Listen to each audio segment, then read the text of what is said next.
They abandoned me in assisted living, so I took everything they loved. I never thought I'd be the kind of person to plot revenge against my own children.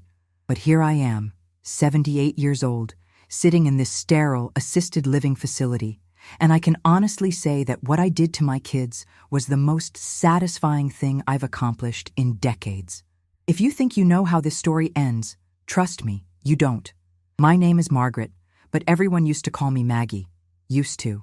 That was back when I had a voice that mattered, when people actually listened to what I had to say. Back when I wasn't just an inconvenience to be shuffled off to Sunset Manor, where the walls smell like disinfectant and broken dreams. Let me paint you a picture of my life before everything fell apart. I was married to Robert for 47 years. 47 beautiful, complicated, messy years. We raised 3 children together in a 4-bedroom colonial in Westchester County that we bought for $32,000 back in 1972. Can you imagine? $32,000. That same house is worth over $1 million now. But I'm getting ahead of myself. Robert and I, we built something real. We weren't rich, but we were comfortable. He worked as an electrical engineer, and I taught 2nd grade at the local elementary school for 30 years. We saved every penny we could, put all 3 kids through college without them taking on a single student loan. We were proud of that, proud of giving them opportunities we never had. Sarah, our oldest, became a corporate lawyer in Manhattan. Michael went into finance, and our youngest Jennifer, she's a doctor, a pediatric surgeon actually. Can you believe it? My little Jenny, who used to cry when she had to give her dolls pretend shots, grew up to save children's lives for a living. We did everything right as parents. At least, I thought we did. Robert passed away 3 years ago. Massive heart attack while he was mowing the lawn on a Sunday morning in June. I found him there, still gripping the handle of that old push mower he refused to replace, even though the kids had offered to buy him a riding mower countless times. "I'm not that old yet, Maggie," he'd always say, with that stubborn smile of his. The first year after Robert died was the hardest of my life. But I managed. I learned to live alone in that big house, learned to make dinner for one, learned to sleep in a bed that suddenly felt enormous and cold. The kids visited regularly at first. Sarah would drive up from the city every other weekend. Michael would stop by after work on Fridays.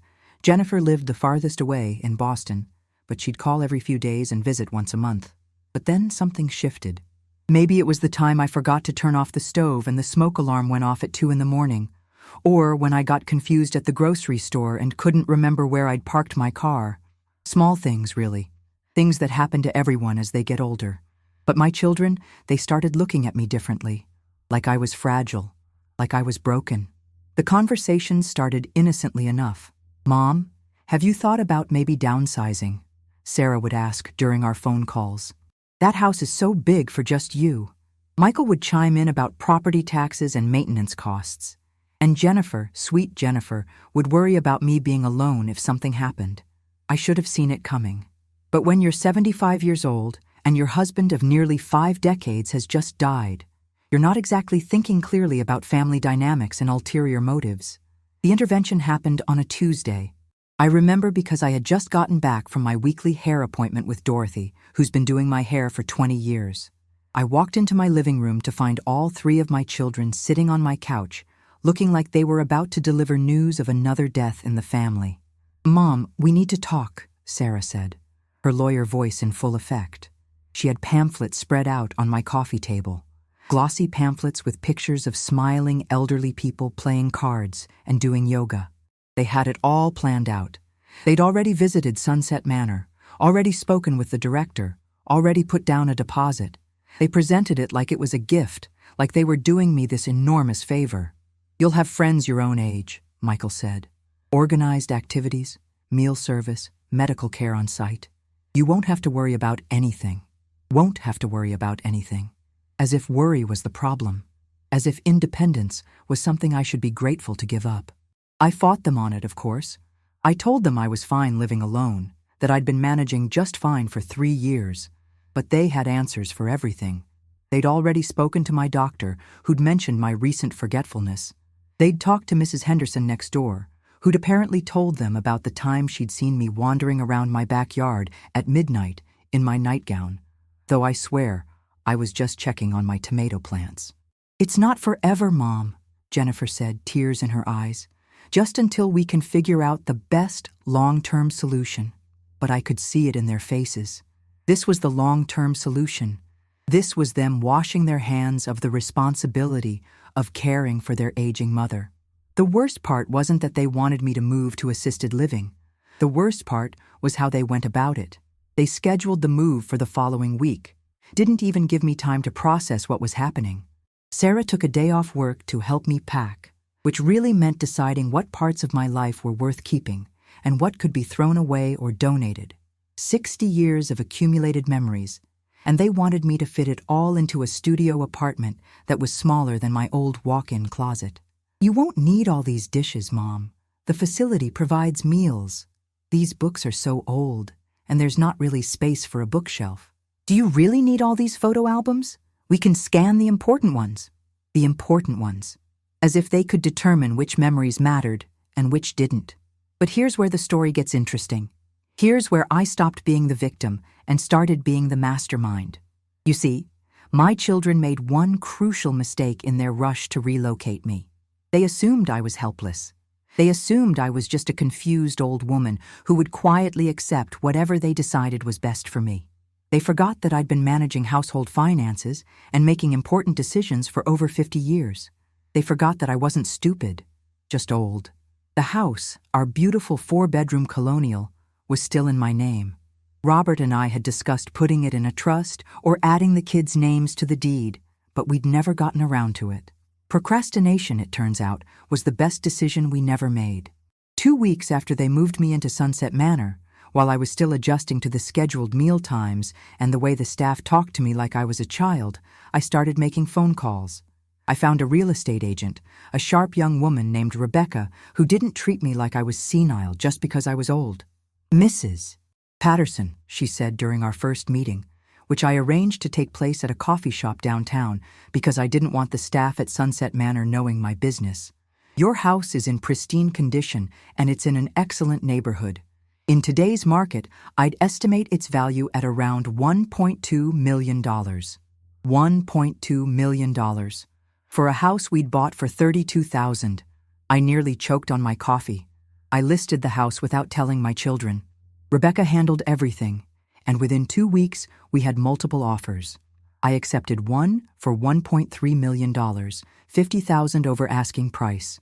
The buyers were a young couple with twin toddlers who fell in love with the big backyard and the way the morning light streamed through the kitchen windows. But selling the house was only the beginning of my plan. You see, over the years, Robert and I had accumulated quite a bit of wealth. Not just from the house, but from decades of careful saving and investing. My children knew we were comfortable, but they didn't know the full extent of our assets. They assumed that between the cost of assisted living and normal end-of-life expenses, there wouldn't be much left for inheritance anyway. They were wrong. Between the house sale, our investment accounts, life insurance policies, and savings, I was sitting on close to $2 million. $2 million that my children expected to inherit when I died. $2 million they probably thought they were entitled to, considering how they'd sacrificed so much to find me such a nice place to live out my final years. I spent the next month planning the most elaborate revenge scheme a 78-year-old woman has probably ever conceived.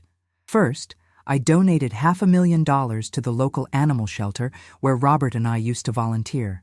Not because I'm particularly passionate about animal rights, though I do love dogs, but because I knew it would drive Sarah absolutely crazy. She's allergic to cats and has always complained about pet hair whenever she visited our house. Then I gave another $250,000 to Jennifer's ex-husband, David. You heard that right, her ex-husband. The one she'd had a bitter divorce with 2 years earlier, the one who'd fought her for custody of their 10-year-old daughter, Emma. I'd always liked David.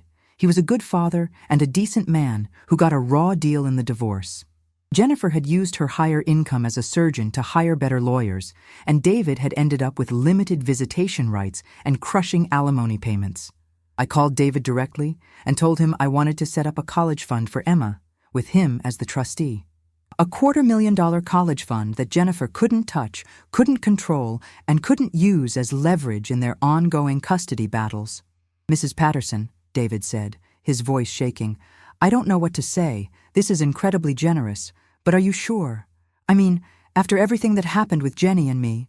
David, I told him, you're still Emma's father, and Emma is still my granddaughter. Jenny might have forgotten that, but I haven't. For Michael, my middle child who'd always been obsessed with money and status, I did something particularly poetic. I bought a brand new BMW, top of the line, all the bells and whistles, $68,000. Then I donated it to a local charity that provides transportation for low-income families. The charity was thrilled, of course. They sold the car immediately and used the money to buy 3 reliable used vehicles that could actually serve multiple families. But I made sure the donation was made in Michael's name. So now, somewhere in the county records, it shows that Michael Patterson donated a $68,000 car to charity. His accountant is going to have a field day trying to explain that to the IRS. The rest of the money, about $800,000, I put into a trust fund. But not for my children, for their children, my grandchildren, Sarah's twin boys, who are 15 now, Jennifer's daughter Emma, Michael's 3 kids. The trust specifies that they can access the money when they turn 25, but only if they write me a letter explaining what they've learned about family loyalty and taking care of elderly relatives. And here's the beautiful part. Their parents can't touch that money. Not 1 penny. It's locked up tight until those kids come of age and hopefully develop more character than their parents did. I kept just enough money to make sure I could afford to stay at Sunset Manor for the rest of my life, plus a little extra for some improvements to my quality of life here. Better cable package, private phone line, and a small fund I used to tip the staff generously so they treat me extra well. The day I finished executing my plan, I felt more alive than I had since Robert died. But I wasn't done yet. I still had to break the news to my children. I invited them all for Sunday dinner at Sunset Manor. They came, probably feeling guilty about how little they'd visited since moving me in. The dining room here isn't fancy, but it's pleasant enough, and I'd arranged for us to have a private corner table. We made small talk for the first 20 minutes. Sarah told me about a case she was working on. Michael bragged about his latest promotion. Jennifer shared some cute story about a patient. Normal family conversation, the kind we'd been having for years, though it felt different now that I was living in a place that smelled like antiseptic and served dinner at 4:30 in the afternoon. Then, as we were finishing our dessert, sugar-free pudding cups, because apparently everyone over 70 is diabetic now, I cleared my throat and said, I have some news to share with you all. They looked at me expectantly, probably hoping I was about to tell them I'd made friends with my roommate or joined the facility's book club. I sold the house, I said simply. The silence was immediate and complete. Sarah's spoon clattered against her pudding cup. Michael's face went through about 6 different expressions in 3 seconds. Jennifer just stared at me like I'd announced I was running away to join the circus. You... what? Sarah finally managed to say. I sold the house. Last month. Beautiful house, beautiful family. They have twin 2-year-olds who are going to love that backyard just like you kids did. Mom, Michael said, his voice tight, you can't just sell the house without discussing it with us. That's our inheritance. Our inheritance. Not my house. Our inheritance. Actually, Michael, I can do whatever I want with my property. It was in my name. And last I checked, I'm still mentally competent to make my own financial decisions. That's when the real argument started. Sarah went into full lawyer mode, talking about capacity and elder abuse and financial exploitation. Michael started calculating numbers out loud, trying to figure out how much money I'd gotten and what that meant for his own financial planning. Jennifer, bless her heart, at least had the decency to ask if I was okay and if I needed anything. But none of them asked the right question. None of them asked why I'd done it. Where's the money, Mom? Sarah demanded. What did you do with the money from the sale? That's when I smiled, really smiled, for the first time in months. Well, I said, savoring every word, I thought it was time to make sure it went to people who actually care about family. I told them about the animal shelter donation first. Sarah's face turned an interesting shade of purple. Then I mentioned David and Emma's college fund. Jennifer looked like she was going to be sick. Finally, I explained about Michael's charitable car donation and the tax implications he'd be dealing with. The trust fund for the grandchildren was the final blow. Your children will be well taken care of, I assured them, as long as they learn the lessons about family that you three apparently missed. The aftermath was spectacular. Sarah threatened to contest everything, but her own legal expertise told her she didn't have a case. I was of sound mind.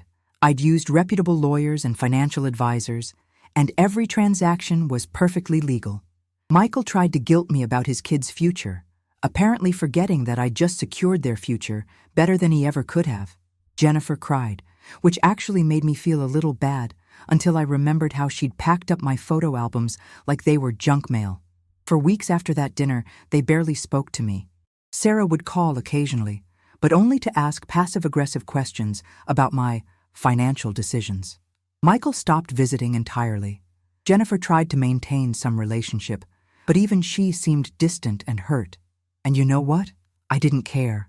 For the first time in 3 years, I felt like myself again.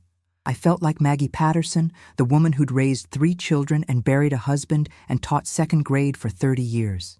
Not just some confused old lady who needed to be managed and handled and shuffled off to a safe place where she couldn't cause any trouble. But here's where the story takes another turn, because life is never as simple as we want it to be.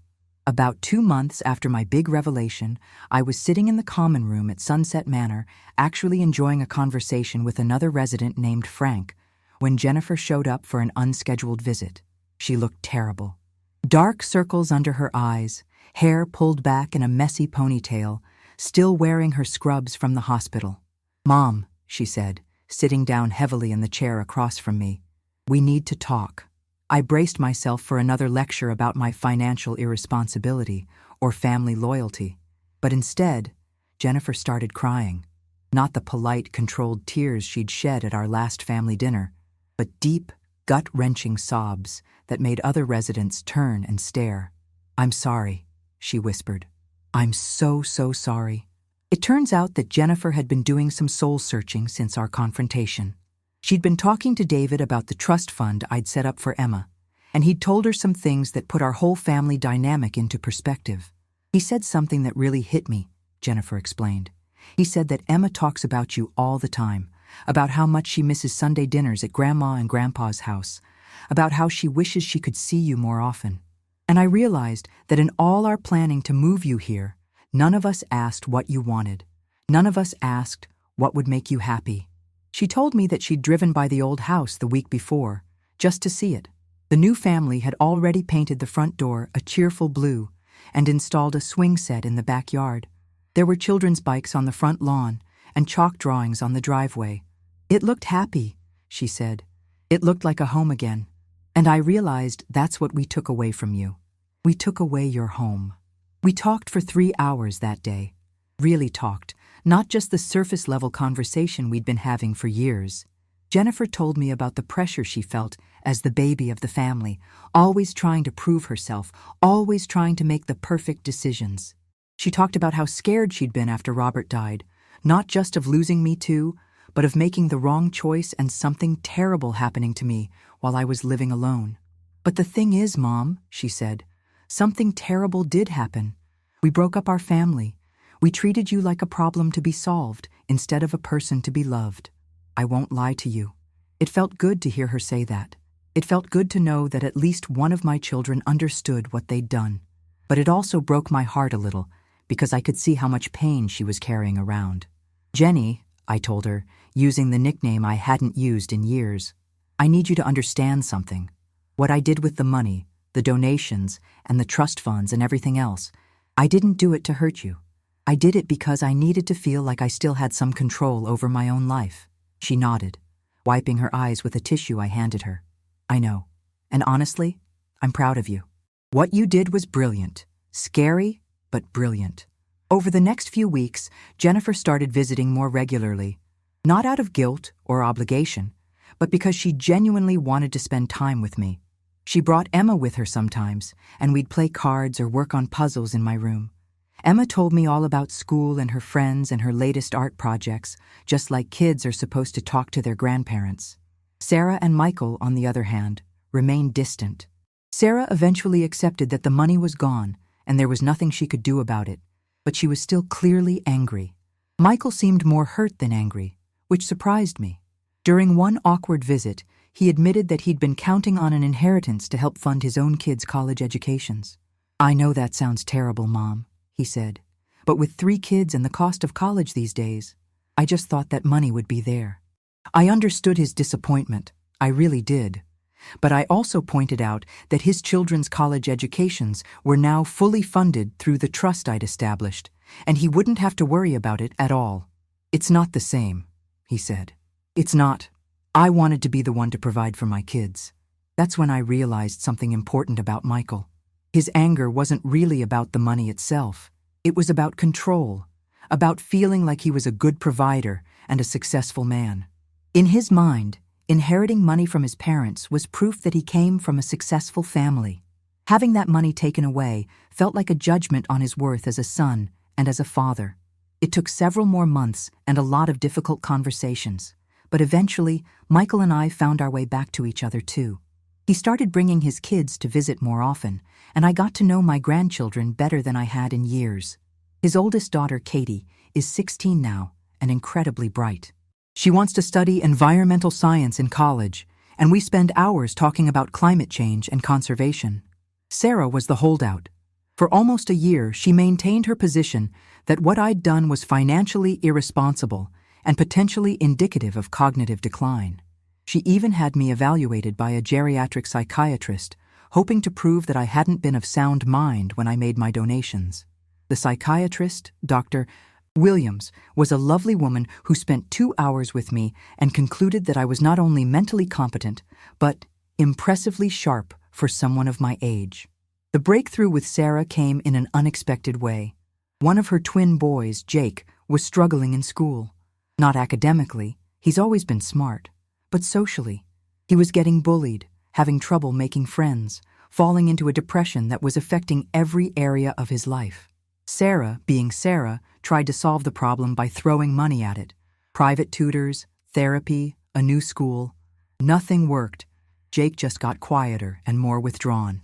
One day, Jennifer brought Emma to visit, and Jake happened to be there too.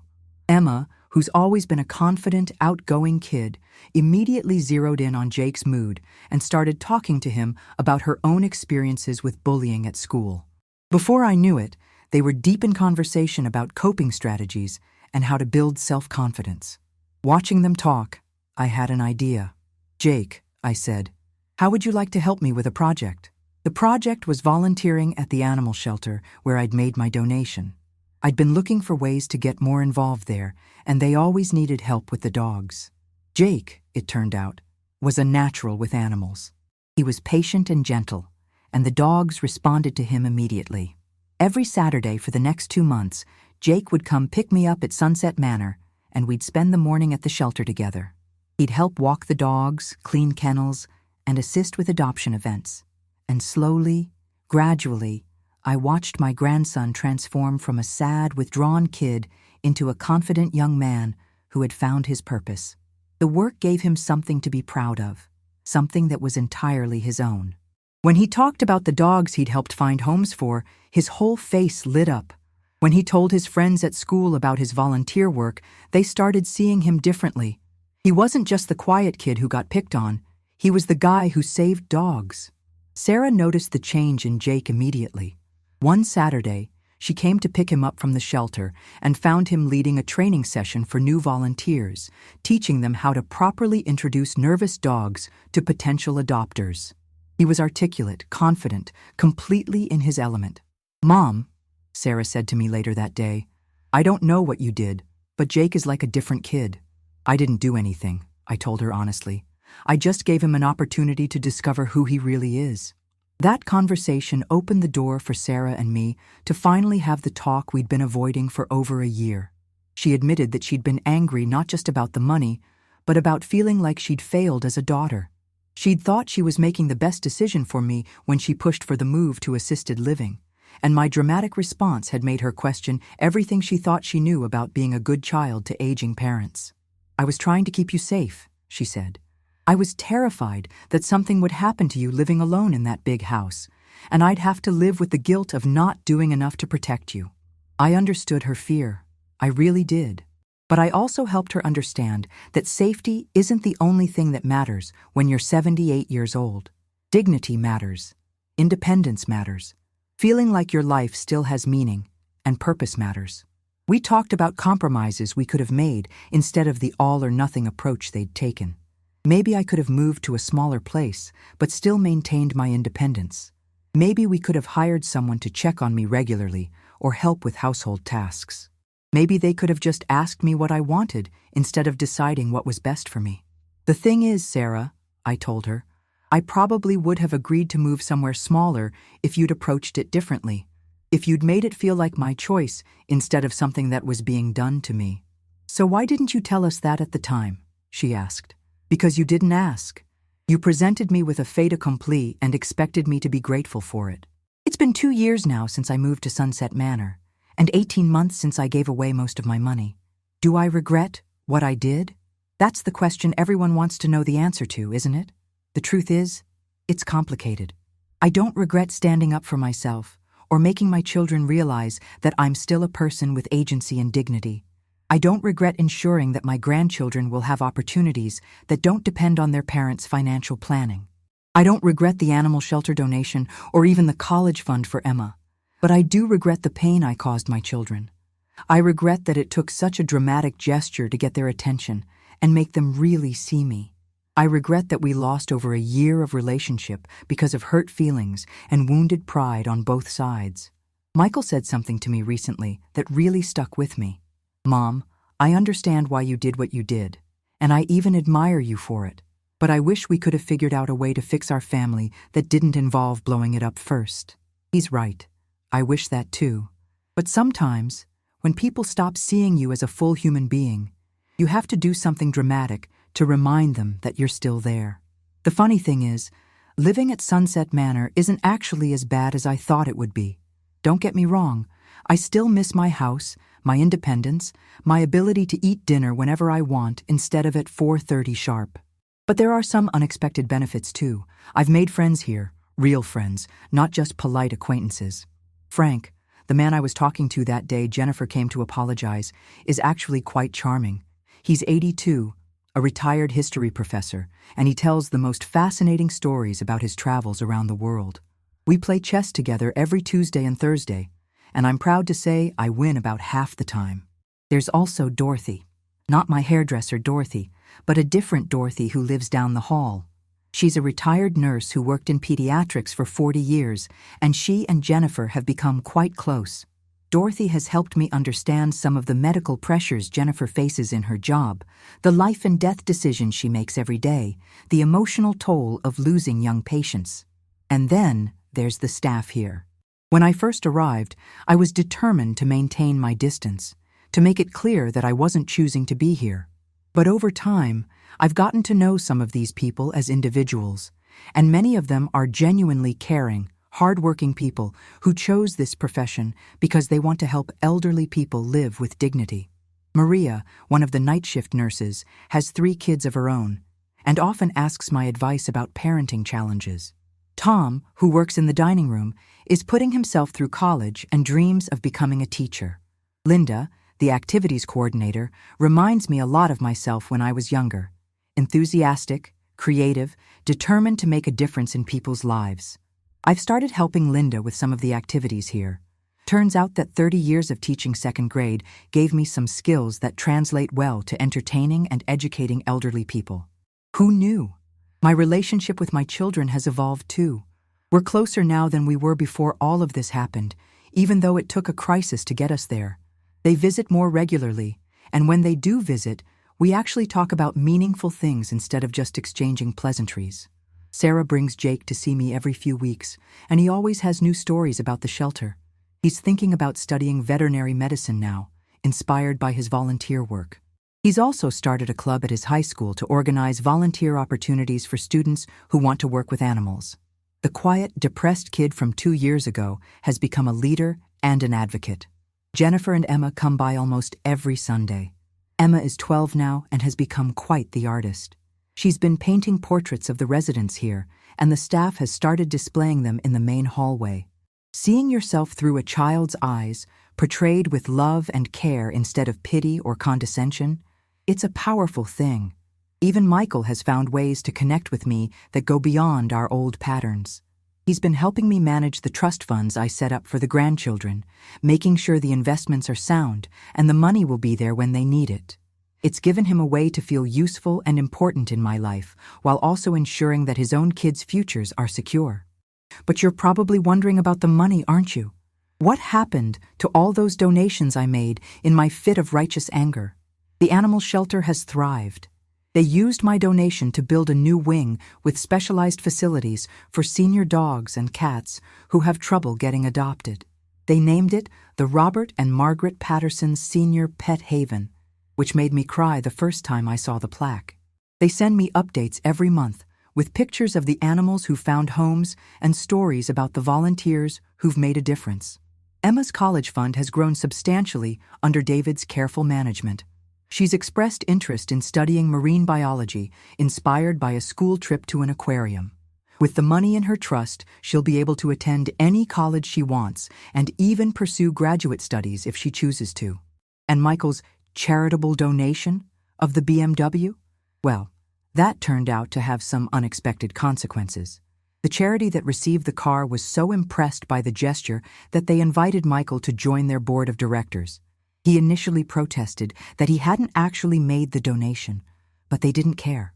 They were looking for someone with his financial expertise to help them make better use of their resources.